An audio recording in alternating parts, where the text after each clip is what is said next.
है सैयद अब्दुल अजीमुद्दीन आम घर बंत पधनपड़ा चंडीपुर। घटना होची आज सकाळे मो स्त्री सी रोसई करुले से धुआंटा जो बाहरिला से धुआंरू मो भाउज जाकि मो बापा पाखे अभियोग करथिले जे मु आम चुली रे तार पुडुछि बोली से धुआं जाकि छुआ को मारी दौची बोली से अभियोग करुले मो बापा पाखे से कथा को नहीं मु माँ को डाकिकी पचरा उचरा करुली सेतिकी समय रे मो बड़ भाई जी थिले से गोटे 5 किलिया हम्बर रे मते डायरेक्ट आसिकी मो अंटा को मारिले तापरे गईठा मारिकी मते तले पकई दबारू। मो भाई को ना है सैयद अब्दुल अजीमुद्दीन ना अलीमुद्दीन। तमे एनै थाना रे अभियोग करछो? आज्ञा ओ थाना रे? आम बंत थाना रे। तमे एबे कोन चाहछो? मु चाहूची ये केसटा हो तांकू अरेस्ट करा जाऊ जो माने भूल सदाबेले पई करछंती तांकू अरेस्ट करा जाऊ आउ मते न्याय प्रदान करा जाऊ एतिकी रे मु शांति सुखड़ा रही बोली मु एटा आशा करे मु न्याय चाहे।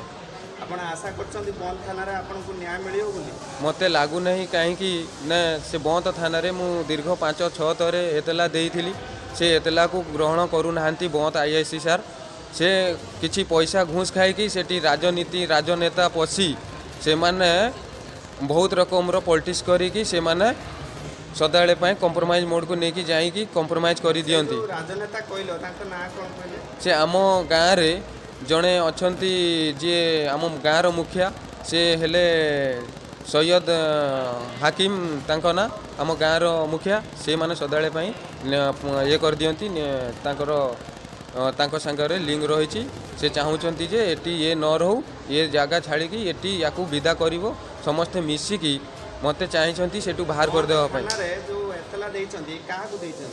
मु बंत थाना पहाड़ी बाबू को एतला देछि। पहाड़ी बाबू कहले अच्छा ठीक अच्छे आम कार्य अनुष्ठान करूँ आज 3टारे आम एफआईआर कर।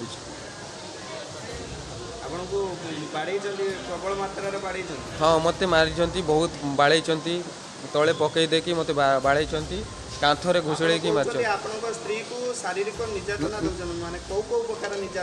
ताकू सदाळे पय मु घरे न रहिबा समय रे मो जो बड़ भाई अछंती तांकू सदाळे पय कहउछंती तुमे मो संगरे शारीरिक संपर्क रख जदि तुमे शारीरिक संपर्क न रखिबो ताहले आमे तुमको जीवन नु मार दमु तुम स्वामी व्यापार को जाउची अन्य अन्य गाँव रे फेरी करबा को जाउची आमे जोटी चाहिमु छकी की ताको जीवन रू मारिदमु न हेले गाड़ी लेके जाउची रास्ता रे एक्सीडेंट करके देकी मारदमु। अंजलि और मेरा घर होता है बिहार में। उड़ीसा शादी होकर आई 5 बरस हुआ और मेरा शहर का नाम होता है सैयद अब्दुल अजीमुद्दीन और मेरा जेठानी का नाम होता है सफीना खातून। मेरा डेढ़सुर का नाम होता है सैयद अब्दुल अलीमुद्दीन और मेरी जेठानी और मेरा डेढ़सुर मुझे हर छोटे छोटे बात में घर के मैटर को लेके हमको बहुत टॉर्चर कर रहे हैं। छोटे छोटे बच्चे को लेके मैं बहुत हैरान हूँ। आज को 5 बरस हो गया जब से आई मुझे टॉर्चर कर रहे हैं। गंदी गंदी गालियाँ देते हैं मेरे डेढ़सुर। खराब नेचर से मुझे देखते हैं मतलब खराब भाषा कहते हैं। मेरा शहर जति पल नहीं रहते मुझे खराब निगाह से तकाते हैं। मेरे शहर को यदि बोलते हैं काम धंधे से आते हैं यदि बोलते हैं तो मेरे शहर जाके यदि अगर कहते हैं उनको कि तुम बड़े भाई हो तो तुम अपनी भाई बहू को ऐसा काहे देखती हो और तुम मुझसे छोटी है फिर तो वो बोलते हैं क्या जो नहीं हम उसके साथ ऐसा करें वैसा करें मतलब भाई को भी बहुत ख़राब बात कहते हैं। इसलिए इसके पापा पार्टी झटी करते हैं मेरा शहर तो वो बोलते हैं नहीं जो हाँ हम ऐसी कहेंगे वैसी कहेंगे मतलब बहुत रकम का भाई को भी गाली देते हैं। मार देंगे पीट देंगे कार दूंगा तुम काहे बीच में आते हो हमारा उसका मैटर है हमसे ये करना चाहते हैं मतलब खराब भाषा भाई को बोलते हैं।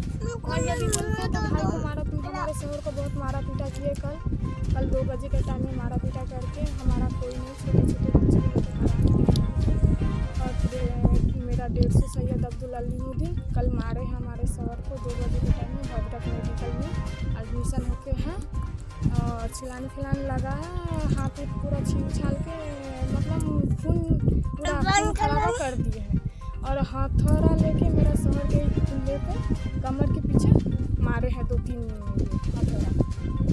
बेहोश हो गए, उनका हालत नहीं था, हम उनको लेके मेडिकल में डाले, हमारे साथ कोई नहीं गए।